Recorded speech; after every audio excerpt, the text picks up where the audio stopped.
이번에는 1차 면역 반응과 2차 면역 반응을 정리해 보도록 하겠습니다. 1차 면역 반응과 2차 면역 반응은 기본적으로 체액성 면역 반응을 1차 면역, 2차 면역으로 구분을 합니다.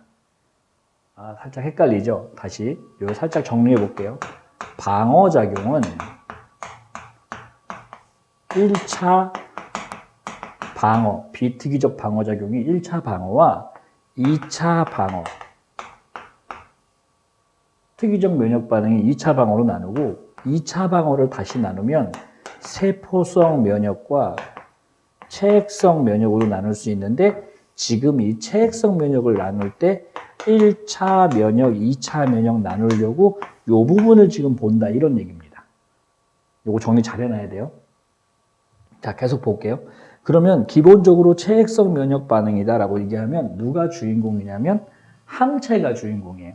항체를 가지고 방어하는 거, 그걸 우리가 체액성 면역이라고 하거든요. 자, 그런데 항체는 어떤 세포가 만든다고? 형질세포가 만든다고. 그럼 결국 형질세포가 항체를 만드는 걸 체액성 면역이라고 하면 그게 1차 면역, 2차 면역 나눠진다는 거잖아요. 자, 그런데 여기서 하나 조심할 게 뭐냐면 우리 친구들이 자꾸만 잘못 알고 있는 게 있어요. 1차 면역 반응은 첫 번째 항체 만드는 거. 처음 침입해, 항원이 처음 침입해 들어와서 처음 항체를 만드는 게 1차 면역 반응. 그리고 두 번째 침입했을 때가 2차 면역 반응. 그럼 세 번째 침입하면 3차 면역 반응. 네 번째 침입하면 4차 면역 반응. 그럼 여러분들은 예를 들어 고3 친구들 같은 경우는 19살인데 고2 친구도 18살이고 그러면 이 친구들은 매년 감기 바이러스가 노출되어 있으니까 감기가 18번째 들어왔으면 여러분 18차 면역 반응. 고3 친구들 19차 면역 반응. 재수생 친구들은 20차 면역 반응 이렇게 하는 겁니까? 그 말이 안 되잖아요. 1차 면역 반응, 2차 면역 반응밖에 없거든요. 요거 조심하셔야 돼요. 자, 1차 면역 반응, 2차 면역 반응 구분할 때 어떻게 구분하냐면 항체를 만드는 형질세포. 그 형질세포의 기원이 비림프구부터 시작하면 1차 면역 반응. 기억세포부터 시작하면 2차 면역 반응. 이렇게 구분하시는 거예요. 그러니까 두 번째 들어오고 세 번째 들어오고 네 번째 들어왔는데도 계속 기억세포가 없어요. 그리고 계속 비림프구만 만들어내요. 항체를 만들 때 비림프구만 계속 항체를 만들어내요. 두 번, 세 번, 네 번 들어왔는데 그럼 계속 1차 면역만 하는 거예요. 반대로 어디선가 기억세포를 내가 받았어요. 그런데 나는 어떤 병원체를 처음 만났어요. 그랬더니 이 기억세포가 항체를 만들기 시작해요. 그럼 얘는 곧바로 무슨 몇 차 면역 반응? 2차 면역 반응이라고 부른다고요. 횟수랑 상관이 없는 거예요. 이거 조심하세요. 1차 면역, 2차 면역, 횟수랑 상관이 없어요. 1차 침입, 2차 침입, 3차 침입, 이거는 횟수랑 상관이 있죠. 그런데 면역 반응은 1차 면역, 2차 면역 구분할 때 횟수로 구분하는 게 아니라 어떤 항체를 만드는 형질세포를 비림프구부터 시작해서 만들었냐, 기억세포부터 시작해서 만들었냐. 이게 제일 중요한 얘기라고요. 그러니까 굳이 더 간단히 얘기하자면 기억세포가 있을 때 만들면 2차 면역 반응, 없을 때 만들면 1차 면역 반응 이렇게 구분할 수도 있어요. 괜찮을까요? 자, 비림프구에 대한 얘기를 좀 하려고 해요. 친구들이 자칫 잘못 알고 있는 건데 우리 몸에 다양한 비림프가 있어요. 다양한 비림프가 있어서 만약에 동그란 항원 결정기나 항원이나 뭐 같은 말이니까 동그란 항원이 들어오면 동그란 항원하고 결합할 수 있는 비림프구가 동그란 항체를 만드는 반응을 시작하는 거고요. 세모난 항원이 들어오면 얘는 세모난 비림프구, 그러니까 세모난 비림프구가 아니라 세모난 항원과 결합할 수 있는 비림프구에 결합해서 얘가 세모난 항체를 만들게 된다고요. 비림프구 자체가 여러 가지가 있는 거예요.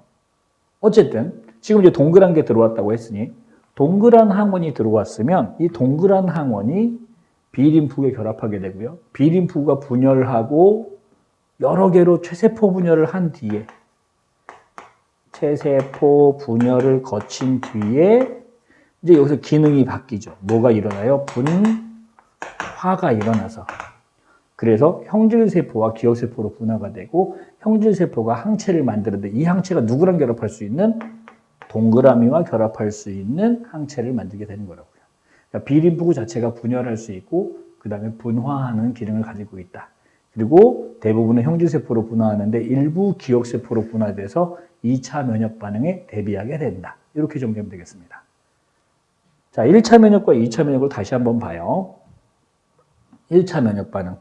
항원이 들어와요. 항원이 들어오면 B림프구가 분열 분화해서 사실은 이 앞에 보조 T림프구가 전달해주고 또 그 앞에는 대식세포가 잡아먹고 분해해서 보조 T가 전달해주고 그리고서 B림프구가 네, 이제 그 다음에 항체를 만드는 과정을 진행하는 거죠. 그래서 B림프구가 항원에 대한 정보를 받고 나면 그러면 기억세포와 형질세포로 나눠진 뒤에 형질세포에서 항체를 만듭니다. 근데 기억세포는 우리 앞단에서 배웠던 것처럼 여기에 뭐가 붙어 있어요? 이렇게 항체가 붙어 있는 상태거든요. 그래서 나중에 또 다른 똑같은 항원이 또 다른 시기에 들어오게 되면 기억세포가 있는 상태에서 들어왔으니 이 항원이 기억세포에 직접 결합하게 됩니다. 직접 결합하게 됩니다.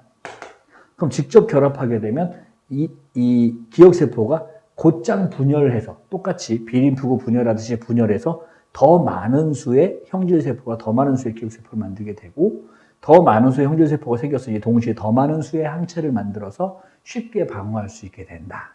라는 게 이제 2차 면역 반응이에요. 되겠죠? 그래서 기억세포가 있을 때 2차 면역 반응을 부른다 그랬어. 자, 그래서 여기 그림 좀 봅시다.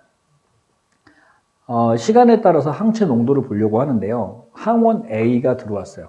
항원 A 1차 침입했어요. 1차 침입. 이번에는 이제 횟수가 맞아요.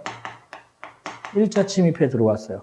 그러면 침입한 시점 그 다음 곧바로 생기는 게 아니라 항체를 만들 때 시간이 좀 필요해요. 왜? 대식세포가 잡아먹고 보조티한테 전달하고 보조티가 활성화시키고 뭐 이런 과정이 필요하니까.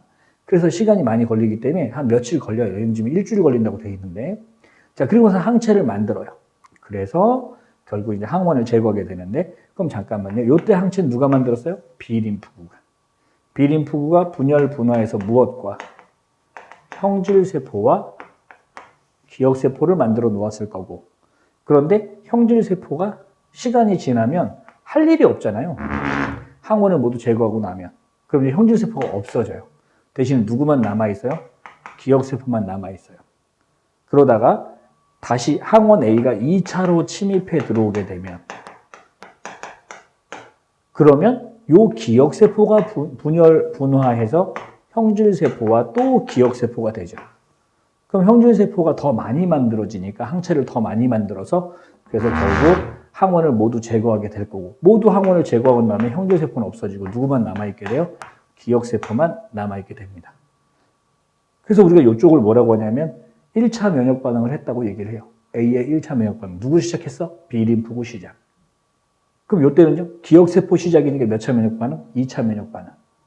그러니까 그런데 항원 A를 2차로 침입시킬 때 항원 B를 같이 주사하면 항원 B는 지금 몇 번째 들어온 거예요? 얘는 처음 들어온 거잖아요.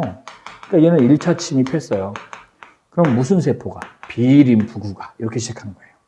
B림프구가 형질세포와 기억세포로 분화가 되고 형질세포는 시간 지나면 없어질 거고 기억세포는 계속 남아있게 된다. 이렇게 되는 거죠.